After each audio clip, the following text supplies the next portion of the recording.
Whirlpools used to clean microplastics from water. Ancient DNA hunter wins Nobel Prize for medicine. 98% chance of global recession. The US meets Turkish and Ukrainian officials.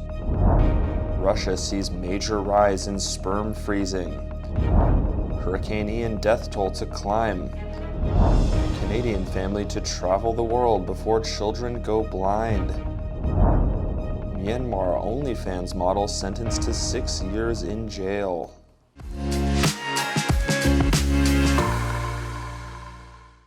Hello, I'm Kerrick. Thank you for joining us on FUNDAY News. It is Tuesday, October the 4th, and here are your top stories.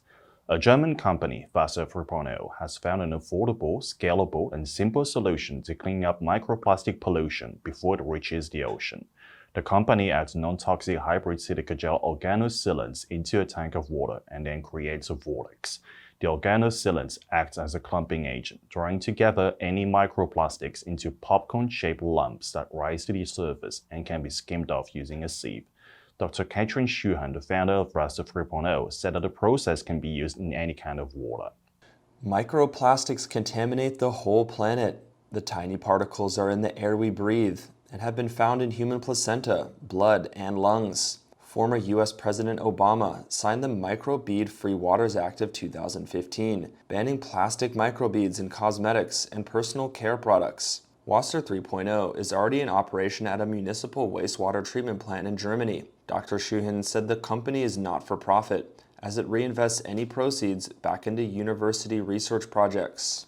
The Nobel Committee said on Monday that Swedish geneticist Svante Pääbo accomplished something seemingly impossible when he sequenced the first Neanderthal genome and revealed that Homo sapiens interbred with Neanderthals. His discovery was made public in 2010 after Pääbo pioneered methods to extract, sequence, and analyze ancient DNA from Neanderthal bones. Thanks to his work, scientists can compare Neanderthal genomes with the genetic records of humans living today to study evolution. Pääbo found that Neanderthals and Homo sapiens must have encountered one another and had children before Neanderthals went extinct around 40,000 years ago. The genome he sequenced showed an entirely new kind of extinct human called Denisovans, after the name of the cave. By comparing Denisovan DNA with the genetic records of modern humans, Pääbo then showed that some populations in Asia and Melanesia inherited up to 6% of their DNA from this mysterious ancient human. According to a probability model run by Ned Davis Research, currently there is a 98.1% chance of a global recession. Ned Davis Research wrote in the report that indicates the risk of a severe global recession will continue to rise into 2023.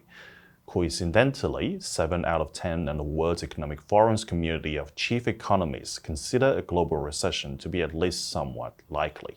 They expect reduced growth, stubbornly high inflation, and real wages to continue falling for the remainder of 2022 and 2023.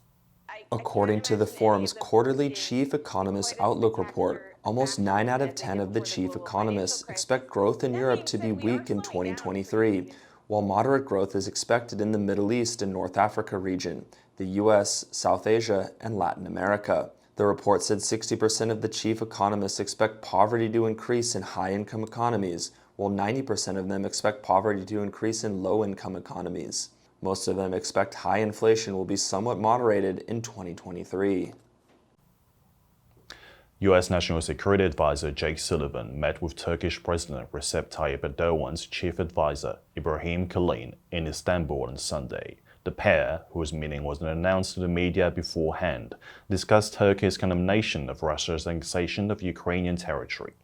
Reuters said, as a NATO member, Turkey has conducted a diplomatic balancing act since Russia invaded Ukraine on February 24. Ankara opposes Western sanctions on Russia and has close ties with both Moscow and Kyiv. In a separate report, Reuters said Jake Sullivan met with Andriy Yermak, the head of the Ukraine's presidential office, in Istanbul on Sunday, and pledged Washington's steadfast support for Ukraine's sovereignty and territorial integrity. Yermak spoke of the meeting on Telegram, where he said he valued the military support from the U.S. and said the two sides discussed further security assistance. The White House said in a statement the two discussed Ukraine's continued work with the United Nations to export food to the world.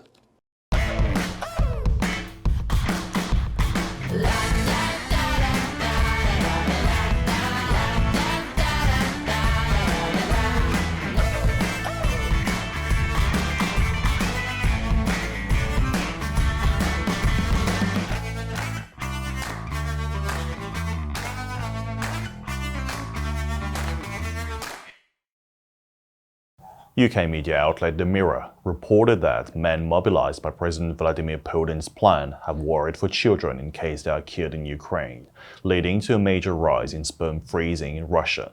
Professor Igor Vinogradov, chief physician of the For the Scientist and Practical Center for Reproduction in Moscow, said there had been a surge in new requests to store sperm by conscripted men. Dmitry Mazurov, head of reproductive at UMMC Health Medical Center in Yekaterinburg, said the same trend was true outside the capital. Чтобы сделать возможным продолжение рода даже в случае непредвиденных проблем со здоровьем. Mazurov said they are rushing to reproductive clinics before heading for the war zone. There were half a dozen clients a day compared with 2 or 3 a month in normal times. He said, "They call us and ask if it is possible to get emergency conservation in 2 hours without preparation and examinations." He also said, "We have already developed a system for the mobilized men." A spokesman at St. Petersburg Medical Center, iClinic, said they introduced a 10% discount for mobilized men. Reuters reported at least 85 storm-related deaths have been confirmed since Hurricane Ian crashed ashore Florida's Gulf Coast with catastrophic force last Wednesday. As a Category 4 hurricane with maximum sustained winds of 240 kilometers per hour, Florida accounted for all but 4 of the fatalities, with 42 tallied by the Sheriff's Office in coastal Lee County, which bore the brunt of the storm when it made landfall, and 39 other deaths were reported by officials in 4 neighboring counties. Over in the U.S., the death toll from Hurricane Ian climbs to at least 83. That number is expected to rise as search and rescue efforts continue. The White House said in a statement President Joe Biden and First Lady Jill Biden will see the devastation in Florida firsthand on Wednesday. The Bidens visited Puerto Rico on Monday, where hundreds of thousands of people were still without power 2 weeks after Hurricane Fiona hit the island. As the full scope of devastation became clearer, officials said that some of the heaviest damage was inflicted by wind-driven ocean surf that raged into seaside communities and washed buildings away. A Canadian couple has been going around the world, visiting different breathtaking locations and experiencing new cultures before the 3 kids lose their vision completely. Edith LeMay and Sebastian Peltier's daughter, Mia, were 3 when the couple found out that the eldest of their 4 children had a rare genetic condition called retinitis pigmentosa, which causes loss or decline in vision gradually. Later, the family found out that 2 of the other sons also have the same vision-impacting disorder. Mia, Colin and Laurent have been diagnosed with a rare condition called retinitis pigmentosa. The BBC said LeMay and Pelletier then noticed that their 2 sons, 5-year-old Laurent and 7-year-old Colin, also showed similar symptoms. The couple also have another son, a 9-year-old Leo, the only child in the family to test negative for the disorder. Retinitis pigmentosa is a condition that people are born with, and carriers of the gene often do not show signs or symptoms. The family is 6 months into their year-long trip and have so far traveled to Namibia, Zambia, Tanzania, Turkey, Mongolia, and Indonesia. According to Myanmar military authorities, a Myanmar model and former doctor Nang Moe San has been jailed for 6 years by a military court for posting pictures on adult subscription site OnlyFans, amongst other platforms, allegedly harming culture and dignity. BBC said Nang Moe San had also previously taken part in protests against the military, which seized power in a coup in 2021. She is believed to be the first person in Myanmar jailed for OnlyFans content. Myanmar OnlyFans model sentenced to 6 years jail. A Myanmar woman has been jailed post. The BBC said Nyang Min San was found guilty of distributing nude photos and videos on social media sites for a fee under Section 33A of the country's Electronics Transactions Law, which carries a maximum sentence of 7 years. The model lived in Yangon's North Dagon Township, an area where martial law is in force. She was then tried at the Insen Prison Court, the capital's notorious prison and the largest in Myanmar, where many political prisoners have been sent since the coup last year. FUNDAY News would help you sharpen your English skills and keep you informed about international current events. If you want to know more about our other programs and keep learning about the world's most important topics in English, please click the link in the description below to join FUNDAY for free. I'm Carrick, your host. It was a pleasure. I'll see you next time.